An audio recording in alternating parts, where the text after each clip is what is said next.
is Wednesday night. It's 8 o'clock. My guitar's in front of me. Oh, as always, we're scrambling at the last second to get everything ready. Because that's how we do things here on Live from the Wolfe's Den. Thank you so much for tuning in. As always, I'm your host, Stephen Wolfe, Stephen Douglas Wolfe, here in my living room tonight in the Wolfe's Den. We have my good friend Josh Coy. Thank you for having me. Thanks for coming, man. We'll get to some chit-chat in a little while, and he's, of course, going to play some songs, but I'm going to kick it off, as usual, with a couple tunes. So something that's really interesting, or that at least I find very interesting, about Josh and me is that we have, like, we go way back without knowing we went way back. So we both made records at the Black Lodge in Lawrence, Kansas, and in doing so, I'm sure we had similar not touring partners, but I'm sure we played with a lot of the same bands back in the day, and odds are that we probably at least played one or two shows together on the road and just never knew it. But we finally met here in Syracuse a couple years ago, and in honor of kind of our old ties, I figured I'd play some older songs, and the first one is actually a song by my good friends, the Get Up Kids, who owned the Black Lodge, which is where we both made records and kind of where this whole intermingling all started. But this is a song by the Get Up Kids that I enjoy. It's a fun one.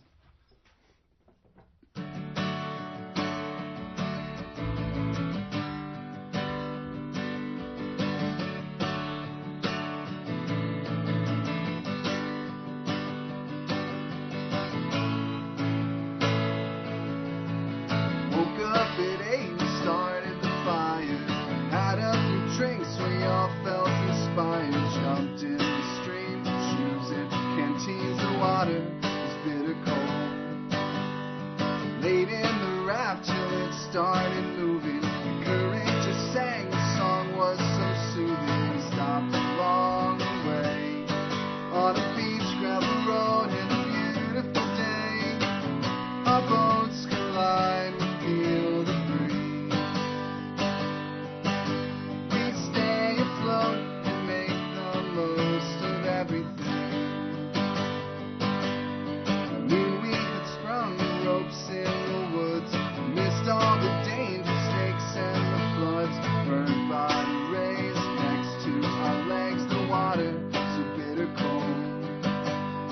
Lunch had been saved along with the lighters, wet cigarettes or us as reminders to never trust a man with food, change of clothes and a beer in his hand. Our boats collide, we feel the breeze.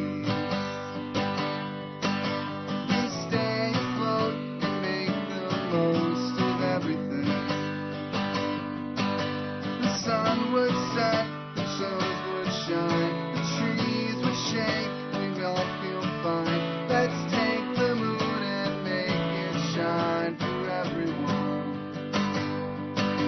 We laughed away the sunburn as we laughed away the day.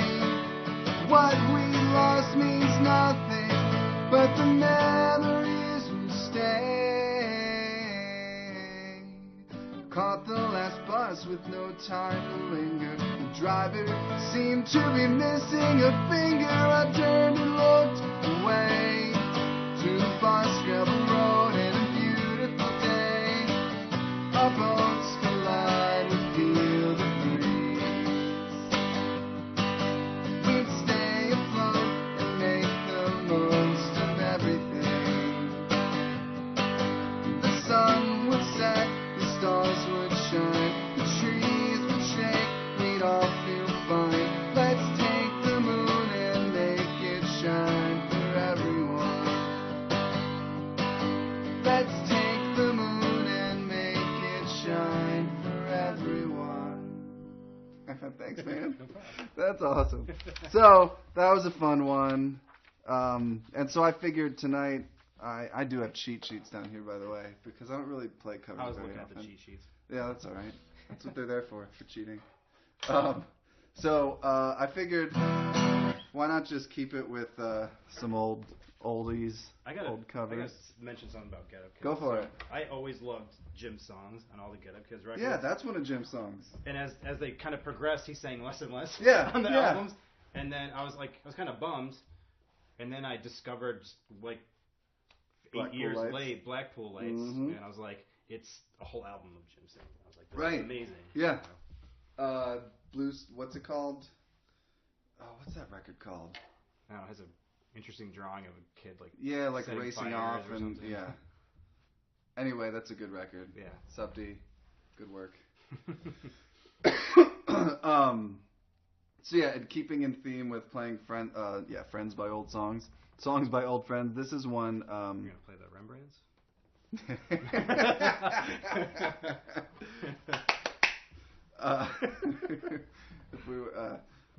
This is one by another group of old friends of mine called The Anniversary, and this is a song that you may not be familiar with even if you're a fan, unless you were also into Super Drag, because they put out this split CD with Super Drag. Yeah, I remember that. And this is one of the songs that was on it. It basically is a complete and total Beatles ripoff, but it's a fun song to play. Most of the second album was. That is very true, yeah. In a good way. No, and that's Justin, as a songwriter, was always the type of songwriter that you could totally tell what he was listening to at the time. Mm-hmm. But not in a bad way, just in a way that it's very apparent. Yeah. So he was in a band briefly. Well, I don't know if you could even really call it a band. Yeah, today there's a lot more talking than expected. He made a record with Cobra, who played drums for the Appleseed Cast for a while. And the band was called Black Bear, and it basically just sounds like their version of Dark Side of the Moon. Okay. And it's awesome. Remind me to burn a copy of it for you because it's amazing. It's so good. But anyway, here's a song by The Anniversary. Making me a mixtape. Called Anais. Stab another nail into the ceiling. Anais. Taste the dirty murder in your breathing.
That one's kind of a mess. But it's kind of fun, too. So, I could immediately tell who wrote that, too. Right? Exactly. Like, yep. Love you, Justin. So, Justin lives in Hawaii now, as far as I know. Rough life. Yeah. Yeah, too bad. After we just had a blizzard. Right? Yeah, too bad. That would suck to live in warm weather. Any day now, we've got it coming.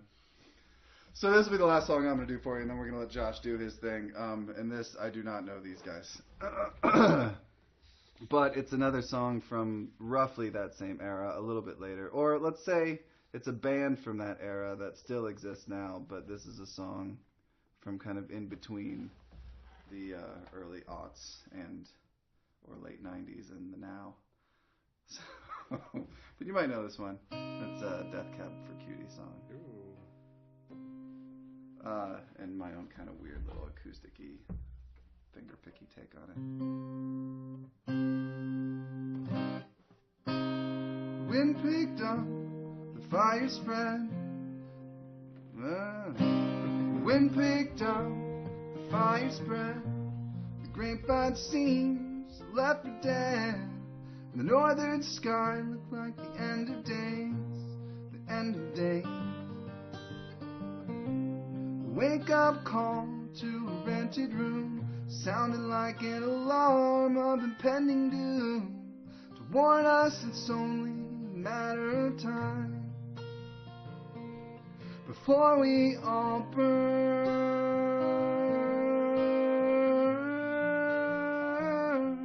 before we all burn,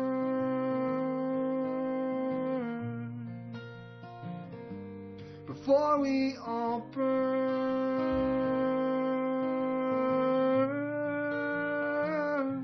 before we all burn.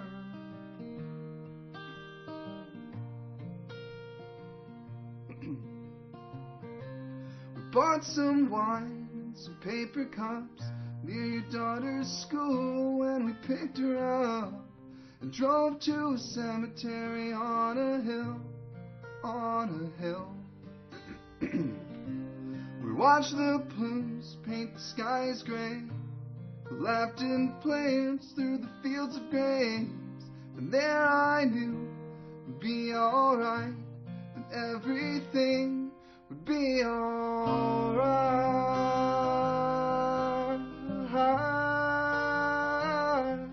Would be alright.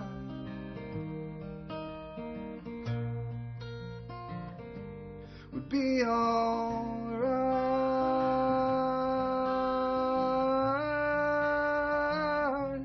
Would be alright.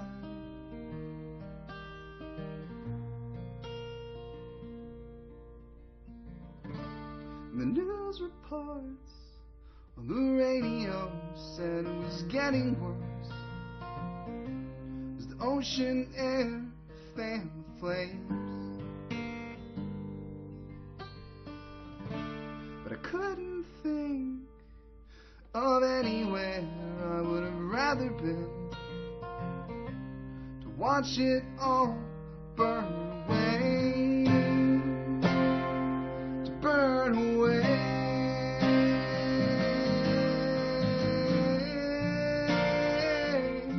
burn away.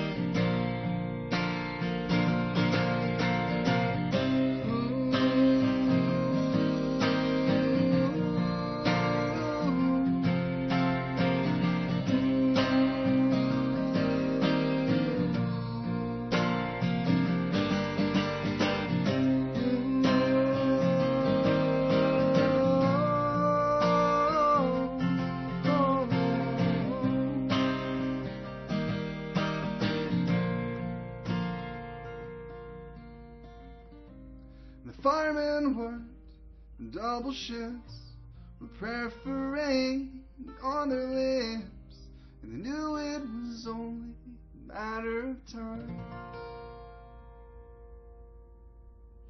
Yeah. And just in the nick of time as my voice is completely cracking up and going away on me. So, my good friend Josh Coy. Oh, man. He's going to play some songs for us. Is there anything, now, if you're watching on Facebook, there's not much I can do to reply, or we can't really see what you're saying because the phone that's broadcasting on Facebook is all the way over there. Right. However, if you're tuning in on Concert Window, please, by all means, if you have any requests or we probably won't be able to play them. But yeah, if you have anything to say, rock and roll, then please, I can monitor the little chat window from here. But in the meantime, Josh Coy. So I've been recently talking to an old friend of mine that helped record the last record that my old band Long Since Forgotten did. It's kind of bringing up some memories, so I figured I'd play a song off that album. Awesome. So the only reason we have this version it was a spontaneous version of this song. So it's usually a drop D, like kind of a heavy, riffy kind of song. And we showed up at this gig, and it was at like it was in Pennsylvania somewhere, I remember.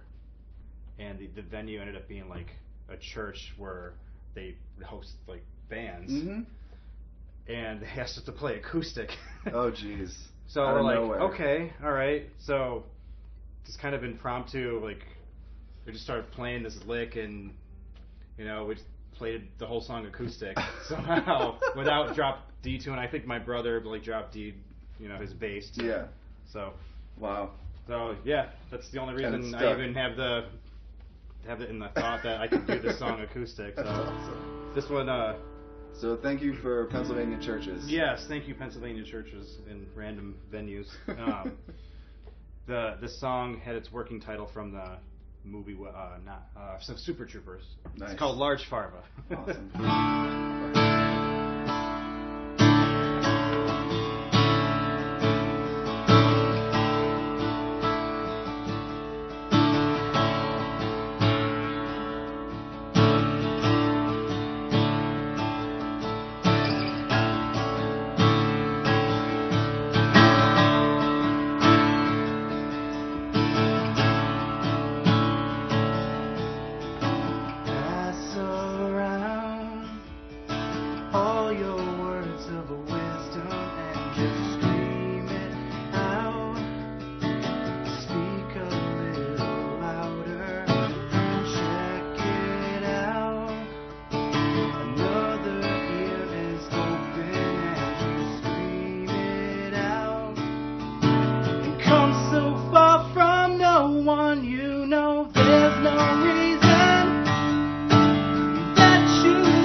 Thank you. Nice. See, that sounds like it could have been written on acoustic. Definitely was not. I don't know what. The only thing I could think of that inspired me was, like, for the weird riff for that song. I think there was. What was I listening to back then? I don't know. It could have been like a Texas Is the Reason riff. The original riff is just like a. It has a lot of those like single notes and octave notes in it. What was that weird? What was that? If we were meant to live for so much more. It had a riff like that too. I remember. Who sings that song? Anyway, I'll think of it sometime. Someone will know it. Not Juliana Theory. Oh God, yeah, we used to play shows that they play all the time back in the day. There's another Pennsylvania connection there. Pittsburgh, right? Pittsburgh, I think, yeah. Yeah. Let's see here. And let's take it to the newest song. I have like so many songs in the works, and then I have like one new complete song, so I'll play that one right now. Let's see here. See if I can remember all the lyrics. That's always the hard I don't have part. any cheat sheets for my own songs right now, so I apologize if I forget some stuff here. It's happened at least once on every show so far. So. Nice.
After 15 years, still not convinced that I'd be better off.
Thank you. Oh. What now? Anyone said anything? No. No one's chatty tonight. No one's chatty. No one cares. Not even Ulf. Oh, I know Ulf's wait, tuned hold on in. here. There's a text message. Switchfoot. Someone. Michelle was like, it was meant to live by Switchfoot. Okay. Yeah. Okay. I remember they had some like little drop D stuff. Good one, Michelle. Thank you. Oh wait, where's the camera? Right there. They're right next to each other. Yeah, not over here. What else do I got going on here? Let me let's see here. I could do a song off the Safe record. Yeah. This song, when I recorded it, it's like the recorded version is like the top of my vocal range. Oh, okay, yeah. So the first couple times we played it out live, I was like, we get to the last chorus and I had like no voice. So for the acoustic version, I drop it a couple keys. Sure. So. That makes perfect sense. Let's see if I can remember. Okay, I think I'm going to play in G.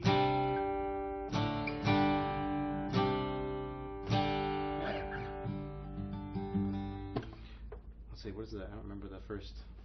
It's happening. You jinxed me. What are the first? There's something about this living room. Are the lyrics in the record? I don't remember. I don't think so. Let's see. I feel like I do this like once every other time I play. It's like once I remember the first word, I know everything here. That's the way it goes. Oh yeah. Let's see if we've got lyrics in here. Nope. No. Yeah, but it is a beautiful record. Ulf was cheap and didn't want to put an insert in. Yeah, there's no insert. I'm sorry, Ulf. I was just kidding. But look at this beautiful clear vinyl. Oh, you got the Coke bottle. Very nice. Very nice. It doesn't really come across on the stream. Let's see here. By the way, you can pick this up at Soundgarden. They still have some in stock at Soundgarden. Oh, I know the lyrics now. Oh, he's got them. I didn't even have to look. All right. I apologize for that mishap. From Cinematic Ocean.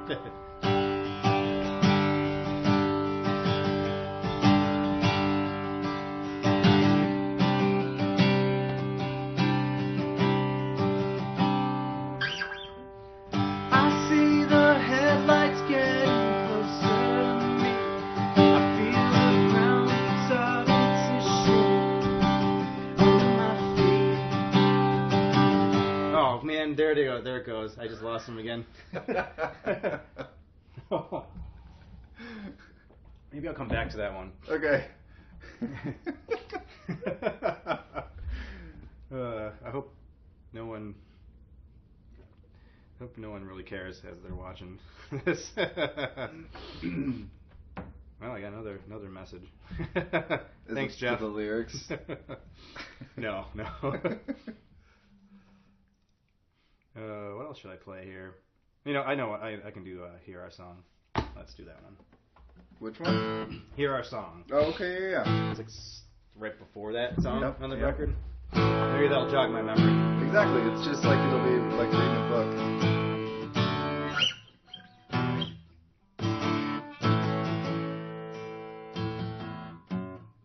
There it is.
goes the pick. Perfect timing. Hey, just as the song ended. I There just you play go. with my fingers after that. Do you need...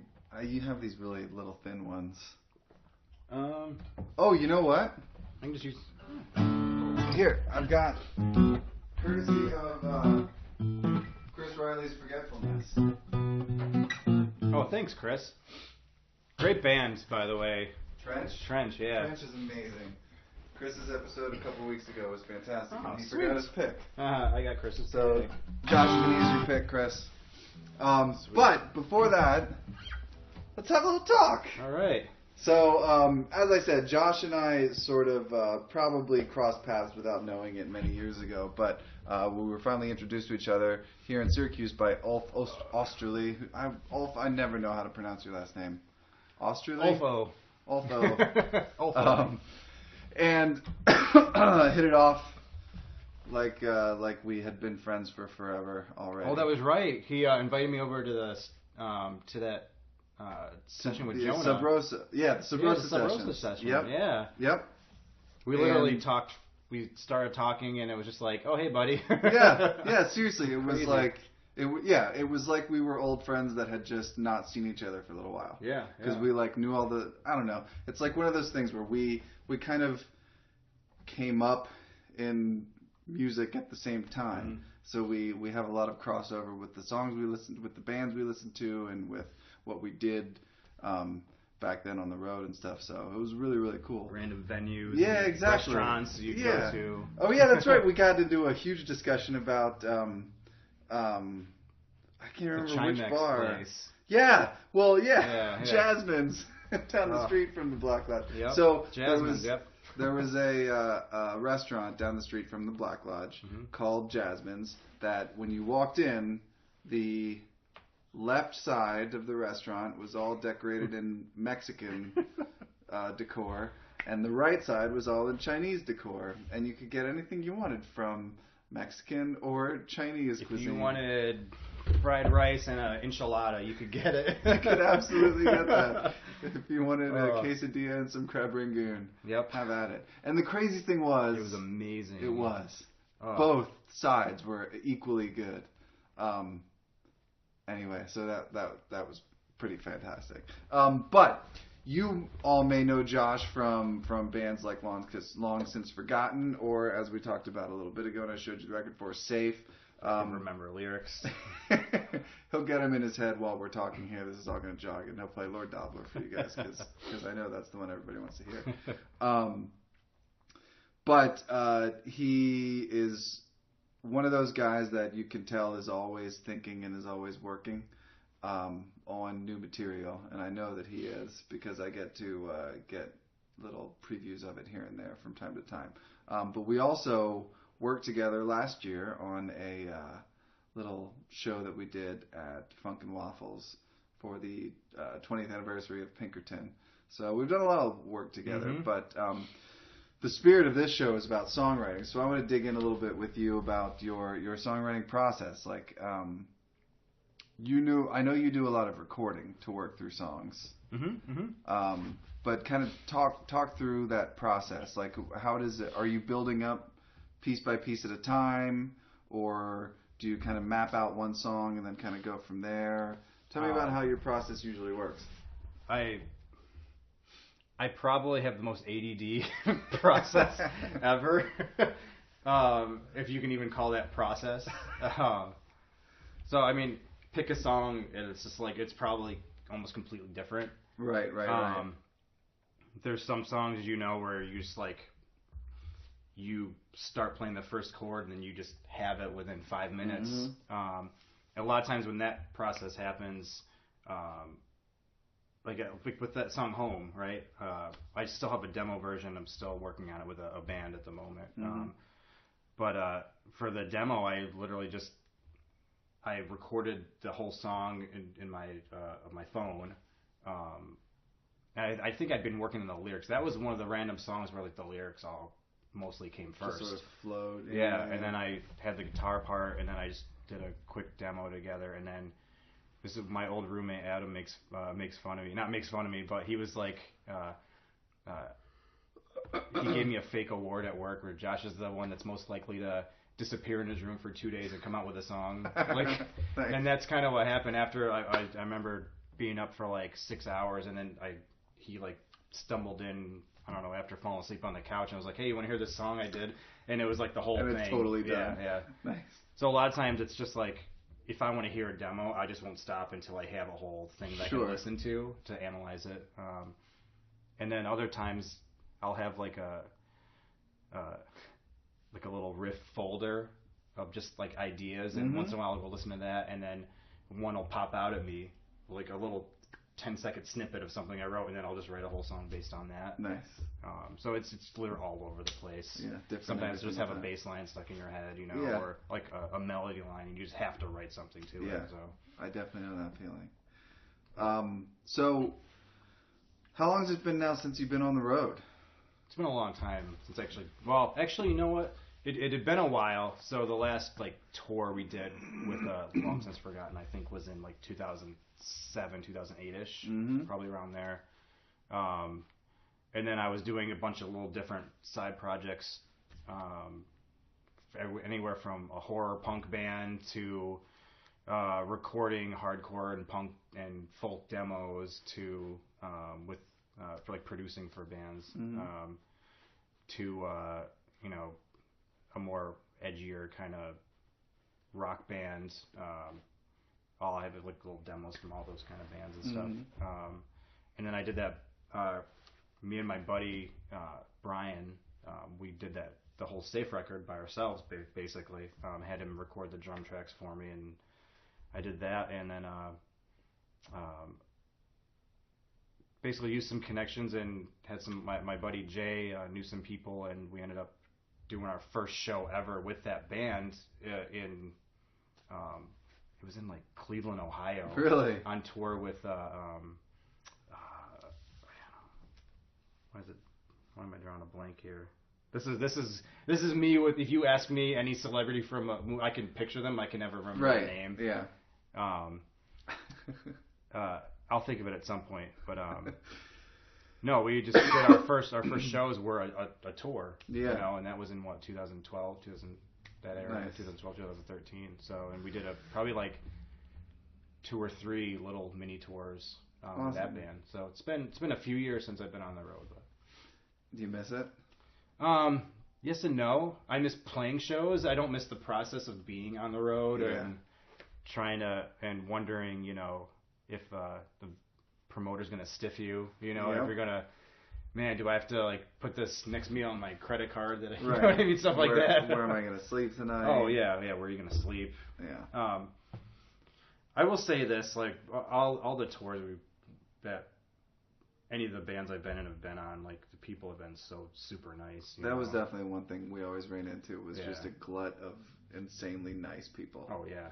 I think that's something about that type of, I don't know what, if you want to call it like punk rock community or emo community or whatever it was. Because let's face it, back in those days in 99 through 05, 07 or whatever, we were emo bands. Yeah. Let's be honest about it. I mean, you guys were on the Emo Diaries, right? We did have a song. So there you go. Chapter 8. So there you go. Yep. But that community was just filled with really nice, geeky, nerdy people that we all kind of ran in the same circles. And it's funny, too, because anyone I know from those days that I either keep in touch with or just kind of, poke every now and then on Facebook or whatever. Not literally. I really don't understand the actually poking thing. But by that I mean just like keeping tabs on and every once in a while saying hi. Is the poke even still a thing? I don't know. It's still creepy. Can you guys still poke? In the chat. Yeah, someone poke me if you can. But they're all still just really engaged with music in one way or another, and they're all just really genuine people. And it's funny too how to if you pay attention to people that you kind of knew on the road or whatever bands that you played with back then. It's interesting to see how their musical tastes have evolved because and how much crossover there still really tends to be. So it's really interesting. That whole community was really strange. We were all just a bunch of outcasts who liked nerdy music, really, at Yeah. the end of the day. And Yeah, it was one of those things where you're always trying to like, man, I have this new cool weird band that you don't know about. Totally. You know what I mean? Yeah. And then you you always try to like, not like in a fun, friendly way, try to like, oh, have you heard this? Have you heard this? Yeah, have you you heard this? one up. Yeah, you try to. Yep, and then it was, that's when like when obviously this was before Spotify or Apple Music or anything like that, so really the only way you could find new music was by going to record Friends' stores. iTunes library. Yeah, Napster. But like actually going out to record stores and finding, I remember when I first started listening to that type of music, and I was living in New Jersey and was given a list of bands from a buddy of mine, Nick, who I worked with at Borders. Yeah. And I went to Princeton Record Exchange. What's that? My brother used to work at Borders. Really? So, yeah, such a good job. Yep. Went to Princeton Record Exchange in Princeton, New Jersey, which is still one of the best record stores around, with a list of bands. And I remember going up to the counter and saying, I need help finding some of these because I can't really find all of them. And half of the band started with J. It was like the Jazz June, Jejune, Drive Like Jehu was actually in there. I think Juno was there. I don't think Jimmy Eat World was on the list because I think I already was into those guys by then. But it's just funny how like Jamiroquai. That was in there, you know it. Jamiroquai. Jackson Michael, I think, was in there too. But it was but Jet. I don't think they were. I don't think they existed yet. Are you gonna be my girl? That's a Jet reference. Anyway, so that was a lot of fun. But these days it's all so easy to find, which is great.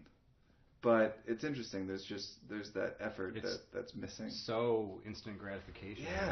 Yeah. It's really crazy. Like you used to have to work really hard, and I think some of that kind of like I remember when and we were talking about this band a little bit earlier today, and it was my fault I brought it up. But Dashboard Confessional took over, like totally blew up. But I remember when my buddy Matt said, you need to listen to this. My friend Amy runs this record label called Fiddler Records. She found this guy. I don't know where he came from. Forever. Well, that was after. Further Seems Forever was after the first Dashboard Confessional record. Really? Yeah. Even the first EP? Yeah. Oh, okay. And he was in another band, and I can't remember what they were called right now. But something the Eddies or something. Yeah, something. Yeah, I can't remember. But they were like more of a punk rock band, and yet he made this like totally hard on the sleeve acoustic record that's in all kinds of strange tunings. But and then of course that record was then picked up by Drive Thru Records like a couple years after it had already been out on Fiddler Records. Yes, Swiss Army Romance. And just that was the type of thing that was like, man, I felt like I was one of the few people that had heard of this. Yeah. And then, like you were talking about, and then it totally exploded, and then I completely stopped listening to that band. But that Further Seems Forever, that EP with the Bradley, that is so good, and I lost my copy of that forever ago. But The Moon Is Down, that full length, is amazing too. Still amazing. I think he's back in that band now. I know they did a record a couple years ago with him back in vocals, and they did like a tour. I haven't even listened. Anyway, so we could geek out about stuff like this for forever, but how about play some more songs? Oh man, what am I gonna play? Did you dream up Lloyd Dobler yet? It's that second line. It always gets me. Like, let's see here. I feel such an idiot. Hold on. I got a sneaky way to do this. I should have done this while you were. I can just listen to it real quick.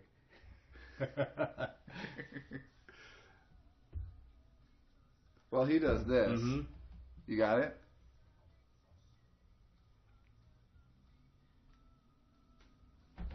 Oh. I wish I could say. That's the next line. It's like I'm phoning a friend right now. Yeah.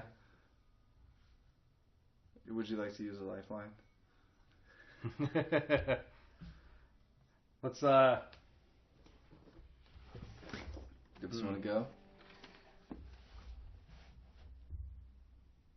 Man, oh man, I'm so bad with these lyrics right now.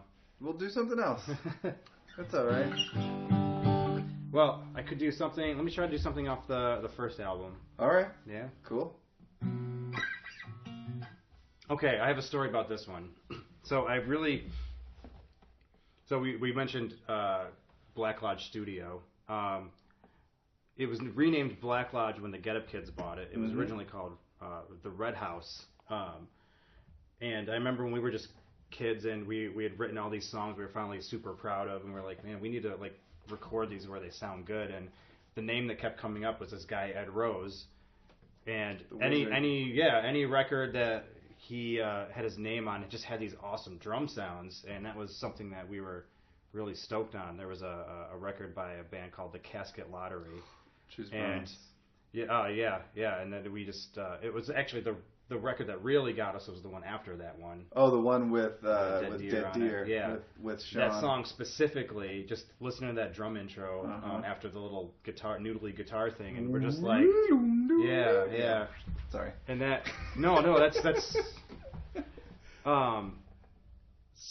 so right on. Always wrong. And then when the drums kick in, that is just the coolest sounding pattern. Yeah. And then I was like, huh. And then I looked at some old Get Up Kids EP, Woodson. I'm like, this is the best sounding Get Up Kids songs, you know. Easily, yeah. And then I was really into this band called Appleseed Cast that you'd mentioned earlier. I'm like, man, these drums sound awesome too, and everything just kept pointing to him. So he had a guy named Sam working for him, and we called up and was like, hey, how much will it cost to record? And he gave us this price, and we're like, crap. So somehow we made this arrangement where we paid some up front, and we could pay the rest later before we get the mixes. Sure. And the only reason we got signed to the label we did is because Ed Rose shopped the record for us. Really? He liked it. Yes. That's so awesome. he sent it to John from Deep Elm, which is why we got on the compilation. And then the Emo Diaries compilation, and sent it to this guy, Derek from Rocket Star Recordings, which is the label we ended up on, because a band that was on his label, the Home Team, which was also ended up being on the that compilation. They had just recorded with him, and he was really into that stuff. And so yeah, we have Ed Rose to thank. This song right here is the first rough mix. He only gave us one rough mix because we hadn't paid for the record yet, right? Which Derek actually ended up finishing paying for, which was awesome. This is Some Sort of Meaning. This is the first mix, and that was the moment I felt like I was in a real band. It was when I heard that mix from Ed Rose. Totally. Awesome. Let's see here. This is my last chance to make things better. I'm running out of clever things to say. Man, my voice. I'm so sorry if my voice sucks right now. Sounds It's been a while. Perspective lines are drawn and I can't pass now. I guess I wasn't meant to see outside of my own view.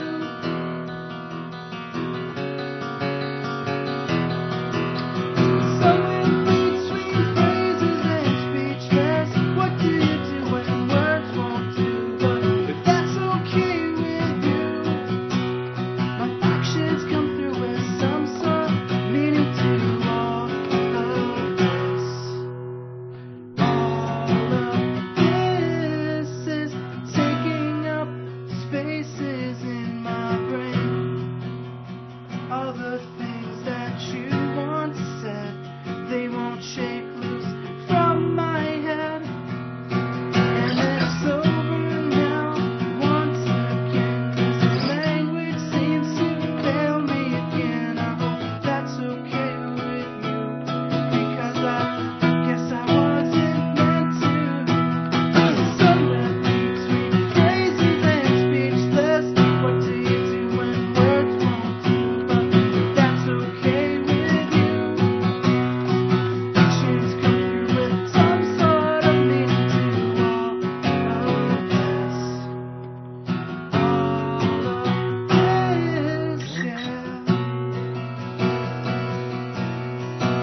and speechless. What do you do when words won't do? But if that's okay with you, my actions come through with some sort of meaning. Somewhere between phrases and speechless. Just know my words won't do. But if that's okay with you, my actions come through with some sort of meaning to all of this. All of this to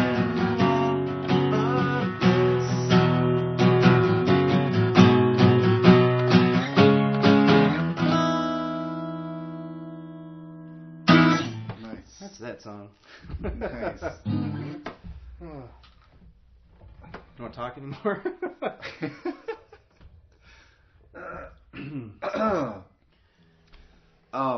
See, this is why I was okay at the before the Weezer show, because I would practiced every other day, like singing Right. songs along with you guys, and then when I play solo, then I can have like my voice. And now I'm like, if I don't sing for a long time, then I'm just like, That's tough. it's tough. It's It tough is. getting old. It is tough getting old. Ugh, We're both getting old. man, I don't like it. I don't like it at all. Especially when it's a little cooler outside and rainy. For some reason that makes my voice not work as well. Yeah. Oh yeah. The water's not doing much either. It's like vocal arthritis.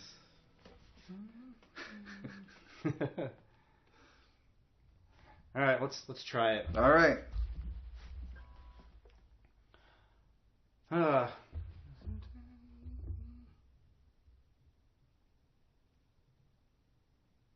Just one more line, if I could remember it. Just hum through it if you can't remember it. That's fine. All right, hold on. Okay. All right. While Josh is checking this, let me remind all of you that next week we have Professional Victims as our guest here in the Wolfe's Den. We're running out of weeks here. We've only got 4 more shows after this one, which is pretty crazy. And that's provided that we don't have our new visitor come earlier than expected. But Ooh, what visitor might that be? the little baby. But yeah, next week Professional Victims. Josh is gonna play Lloyd Dobler now, Hopefully. or some resemblance of it. I'm the most embarrassing guest you probably had on the show. I love it. Why did I invite this guy out here?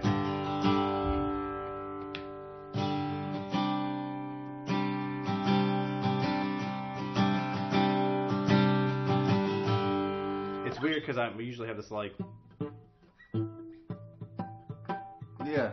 little intro, and then it kicks in here.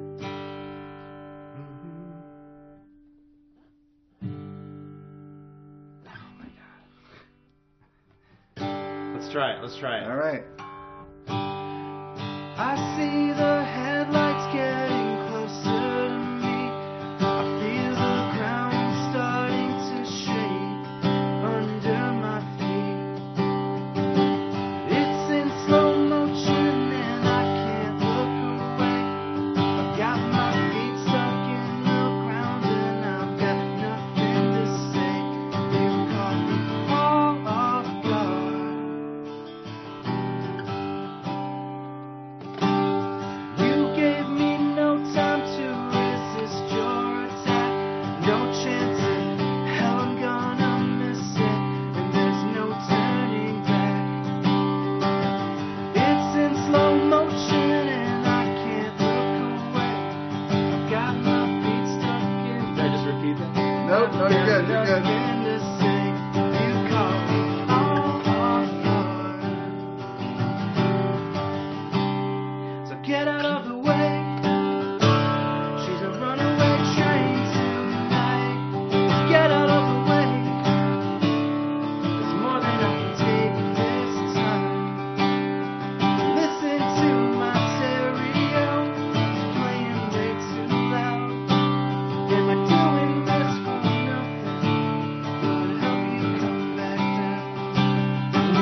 There, I'm just All gonna right, end it there. all right. We're out of time anyway. Yeah.